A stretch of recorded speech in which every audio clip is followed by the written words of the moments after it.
It's Rocky Mountain Sasquatch organization. We're near Flaming Gorge, Utah, looking for Bigfoot. We're in an area where there has been 2 Bigfoot sightings in 4 years. And the Bigfoot sightings are only separated by 30 miles, which isn't very far for an animal, especially over a 4-year period. We are here in the wintertime because both of these Bigfoot sightings happened in the winter. The first one happened on Christmas Day, December 25th of 2004, and the other Bigfoot sighting happened 4 years later, December 7th of 2008. I know that's not officially winter time, but for right here, it's winter time on December 7th. So we're going to take a look around. I'm going to tell you about the 2 Bigfoot sightings that were separated by 30 miles. One happened at the mouth of Dry Fork Canyon, and this other one happened about 3 miles from the Flaming Gorge Dam. Here are the Bigfoot sightings. I was driving down the road late at night, headed back to work in Vernal, Utah. I was driving over the Flaming Gorge Pass. I was somewhere between 1 to 3 miles before the dam turnoff when I saw some eyeballs 6.5 to 7 feet in the air.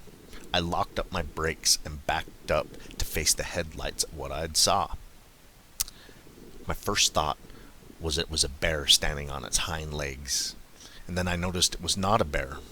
By that time it turned around and slowly started walking away from me.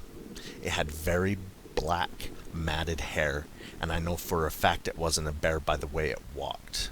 It scared me so bad, I got out of there and did not care to check for tracks at the time. The next few times that I drove back through that area, I watched every track to see if I could find them, but no luck. I know one thing, he was not scared of my loud diesel motor in my truck. This Bigfoot sighting happened December 7th of 2008, and it happened around 10 p.m. at night on a bright night with a full moon. The follow-up investigator for BFRO is Todd Strong. Here's his follow-up. I interviewed the witness on the telephone. He was driving home to Vernal from Manila. He traveled this route several times a week. He first noticed the eyes reflecting in his headlights. When he first saw the animal, he thought it might be a black bear, so he stopped the pickup truck, backed up, and positioned the vehicle headlights to shine on the animal. It was standing in the trees 5 feet off the road. The witness was surprised at how calm the animal stayed, even with a noisy diesel truck stopping and backing up. He was impressed with how much ground the animal could cover as he watched it turn and take 10 steps before disappearing into the trees. He saw that it had long, black, and gray hair that was very matted and wet from the snow. No details of the face were seen. The witness was believable and familiar with the area. He has lived in the area his whole life and has hunted and fished a great deal. Very familiar with the outdoors.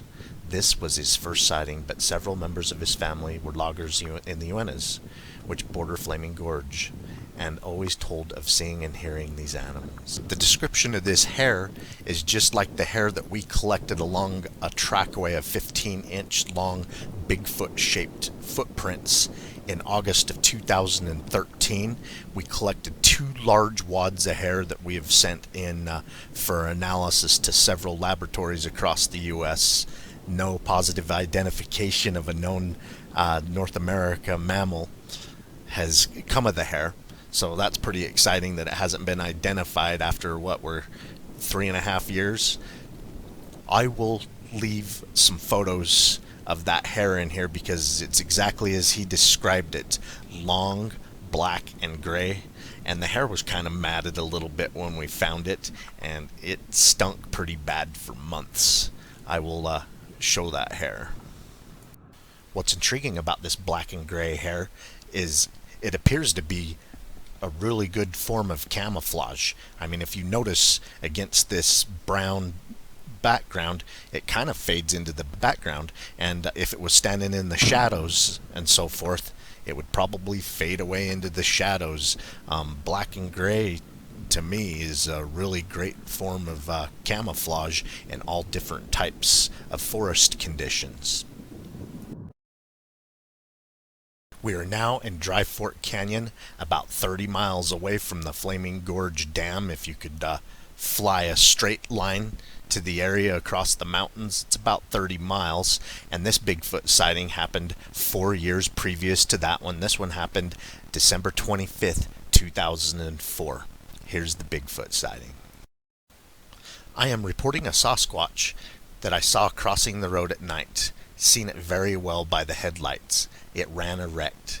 It had long arms and was massive in size in comparison to a man. When it reached the steep, empty canal bank, it used its arms like legs, knuckles down like a quadruped, to swiftly climb the embankment.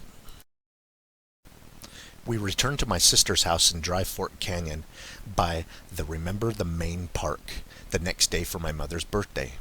We told a few people what we had saw the night before. My sister began to ask some of the neighbors if they had seen a Sasquatch. Some of the neighbors knew about other sightings in the area.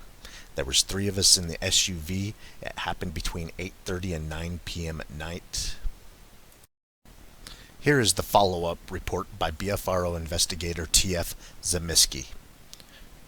I had a very detailed hour-long conversation with the witness. When he posted this report, he kept it brief, but he provided more details during the interview. It was around 9 p.m. His wife was driving. As they finished rounding a curve, their headlights shone on a fence line about 40 feet away from the road, where the animal was stepping over the wire fence. C.H., his wife and daughter, were all sitting in the front of their SUV. They all saw the animal at the same time. His wife slowed the vehicle as the animal continued at a swift, smooth walk toward the road from their forward left view. It crossed the road in clear view through the headlight beams at an estimated 30 feet in front of them. The animal turned to look at the vehicle. He has since looked at several images on the BFRO site and says the figure was like the Patterson subject, but without the breast. It was very well built. It had an erect posture and long swinging arms. The face of this 7-foot-tall animal was bordered with hair. The face was basically flat, unlike a gorilla. It had dark eyes, a prominent brow, a nose with flared nostrils. The mouth was wide and slightly open. The skin on the body that was visible was lighter in color than the fur. Its head was peaked, but not pointed, with no apparent ears. It had a definite chin and a very thick neck. He said the coat of fur looked thick and well groomed, with about 1.5-inch charcoal gray hair. It continued off the road to the right, approaching a steep embankment, then clenched its fists out in front, and without bending, scaled the 10-foot-high embankment with all 4 limbs. It went up and over the embankment and out of sight. The entire distance of the sighting was around 160 feet from left to right. There was a full moon. In the light of the next day, C.H. returned to look for the tracks on the embankment. He found the impressions, but they were not clear enough to cast. The knuckles left more obvious marks than the feet, and they were still not clear enough to cast. The description of the fur, charcoal gray from this guy, charcoal to gray hair, that still reminds me of the hair that we collected. I mean, if you look at that hair, it can look gray and black. It can look charcoal and gray. It also gives off some bluish hues. I mean, that hair is just crazy. I've never seen anything quite like it. And when you get a lot closer to that hair and start inspecting it more carefully, there's lots of colors of the rainbow in there. There's a few blondes, a few reds, a few browns, but it's mostly grays, whites, and blacks. And it's just an amazing thing to pick up some hair along a Bigfoot trackway and to think that there's a possibility it could belong to a Bigfoot. And then there's 2 sightings in the area, and this isn't very far from where we found the hair. It's about 50 miles from where we found the hair, and in my opinion, that's pretty close for an animal that can move like this. Any animal can move 50 miles in a day or 2. So it's just amazing that they're describing the same color creature as the hair that we collected.